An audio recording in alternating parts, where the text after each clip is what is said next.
दिवसाची सुरुवात अशी बरोबर 2023 वर्ष गेलं, 2024 वर्ष आलं. गेल्या वर्षामध्ये असे कितीतरी चांगले प्रसंग आमच्या आयुष्यामध्ये येऊन गेले. त्याबद्दल आम्हाला देवाचे आभार मानायला हवे. जर आम्ही ते लिहायला घेतले तर कदाचित सगळंच आम्हाला आठवणार नाही, इतके आशीर्वाद आम्हाला देवाने दिलेले आहेत. प्रत्येक वेळेस त्या प्रसंगी आम्ही देवाचे आभार मानलेत का? कारण प्रत्येक क्षण हा देवापासून असतो. सर्वसाधारणपणे आपण फक्त जेवणाच्या वेळेस देवाचे आभार मानतो.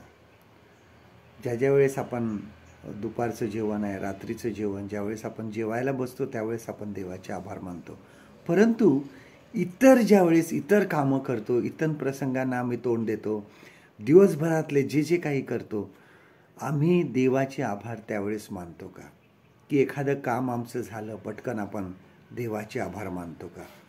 आणि पाऊल जो आहे हा कैसलकरास पत्र याचा 3रा अध्यायामध्ये बघा, कॉलोसियन्स चॅप्टर 3 ह्यामध्ये पाऊल म्हणतो की तुम्ही देवाची उपकार स्तुती करा.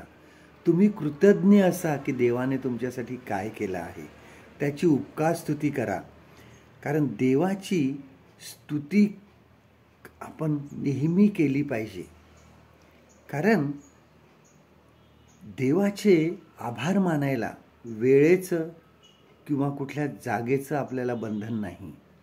आम्ही कुठेही, कुठल्याही वेळी आणि कुठल्याही जागी देवाचे आभार मानू शकतो. प्रत्येक गोष्टीसाठी देवाचे आभार माना. जे आम्ही काय करतो, जे रोज देव आम्हाला देतो, त्या सर्वांसाठी देवाचे आभार माना. आजचं देवाचं वचन आपल्यासाठी हे आहे, कैसलकरास पत्र याचा 3रा अध्याय 17वं वचन, कॉलोसियन्स चॅप्टर 3 and verse 17.